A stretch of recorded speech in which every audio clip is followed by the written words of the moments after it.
Are you considering a residential care home but are unsure if leasing or owning the home is a better option for you? My name is Erin Render, CEO at Legato Living Franchise, and today we're going to talk about the advantages and disadvantages of both. First, we are going to talk about the advantages of leasing. The first is having a lower initial investment. Leasing is going to require less money up front than purchasing the home. This will allow you to have funds for operating capital, things such as rent, staffing, renovations, marketing for those months that you're getting full. Number two is flexibility. Leasing provides more flexibility and also allows shorter lease terms. Leasing also provides shorter lease terms that can allow for adjustments. Number three is maintenance and repairs. Oftentimes, depending on the terms of your lease, landlords will cover the majority of those major expenses. The fourth advantage of leasing is that depending on your financial situation, you may be able to achieve your goal quicker. Here are some of the disadvantages of leasing. One of them would be the lack of equity. Leasing does not build equity within the property as it would if you were owning the home. And what this ultimately means is that you're not investing in an asset that could appreciate over time. Another disadvantage would be the increases in lease terms.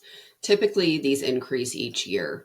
If not properly accounted for, these increases could affect your budget and planning purposes. People typically expect to pay residential rental rates. However, because of the business model and running a business out of this residential home, we are usually seeing terms more in line with commercial rental rates and lease agreements. Another disadvantage would be potential restrictions on how you can customize your property. And the final disadvantage is the uncertainty. When you're not owning the property and someone else is, there's a lack of control, which could potentially lead to business disruptions. Now I'd like to talk about the advantages of owning the real estate. The first advantage is building equity. Owning the property allows you to build equity and over time provides a valuable asset for your future. The second advantage is stability.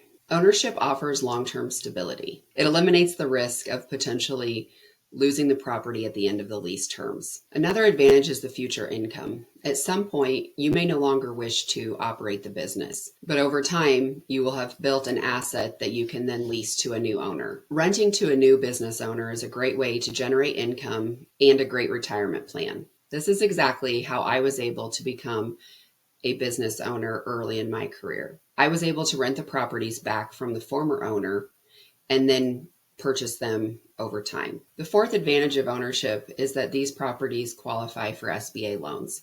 This would allow for less of a down payment versus the traditional commercial loan terms. Now that we've talked about the advantages, I would like to touch on just a couple disadvantages.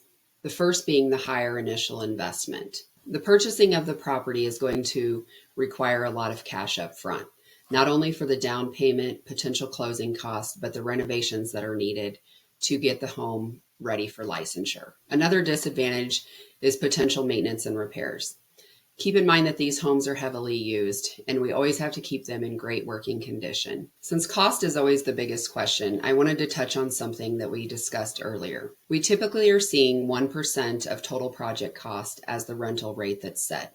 For example, if you have $1 million home, you will likely be paying around $10,000 per month in rent. When it comes to cost in terms of owning, the one thing that I would like to point out is the down payment.